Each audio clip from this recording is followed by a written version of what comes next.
युद्ध का कारण सीता माता का अपहरण। राम और रावण के बीच युद्ध का मुख्य कारण था सीता माता का अपहरण। रावण ने जब सीता माता को अपहरण कर लिया तो यह न केवल एक व्यक्तिगत घटना थी, बल्कि यह धर्म और नैतिकता के खिलाफ एक बहुत बड़ा अपराध था। राम ने अपनी पत्नी की खोई हुई प्रतिष्ठा को वापस लाने और धर्म की रक्षा के लिए युद्ध का निर्णय लिया।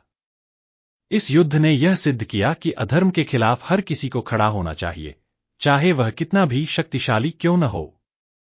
राम और रावण की शक्ति और युद्ध का प्रारंभ। रावण के पास बहुत शक्तिशाली हथियार और मंत्र थे। उसके पास एक अद्भुत ब्रह्मास्त्र था जिसे वह युद्ध में इस्तेमाल करता था।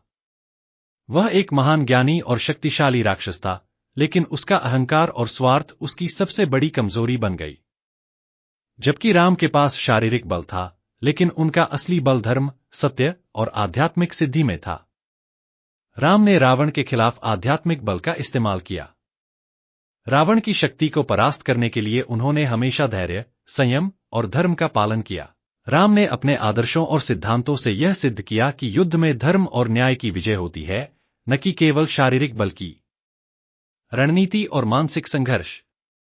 राम और रावण का युद्ध सिर्फ शारीरिक संघर्ष नहीं था, बल्कि यह मानसिक और रणनीतिक दृष्टि से भी महत्वपूर्ण था।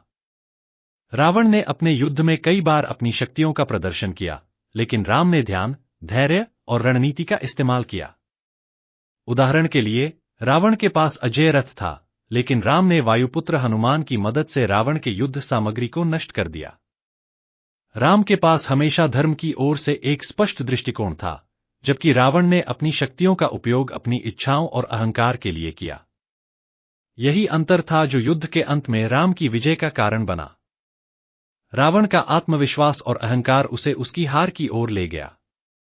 रावण की कमजोरियां और राम की विजय। रावण के पास बहुत सारी शक्तियां थीं, लेकिन उसकी मुख्य कमजोरी थी उसका अहंकार और धर्म के प्रति असम्मान। वह अपने वरदान के बावजूद अपने कर्मों के फल को नहीं समझ पाया।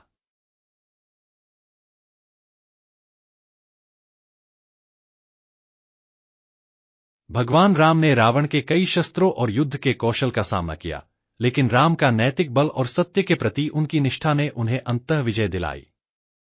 राम ने रावण के युद्ध में हर कदम पर अपना संयम बनाए रखा।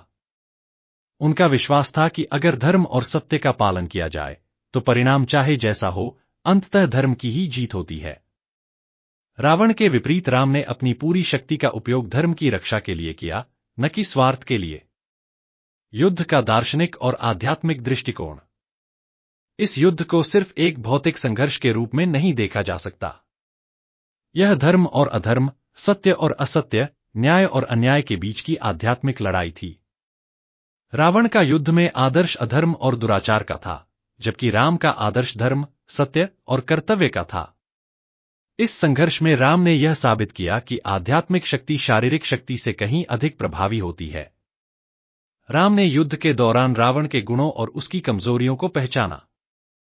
राम को पता था कि रावण केवल अपनी शक्ति और ज्ञान पर घमंड करता था, लेकिन वह धर्म के मार्ग पर नहीं चलता था। यही कारण था कि राम ने रावण को हराया।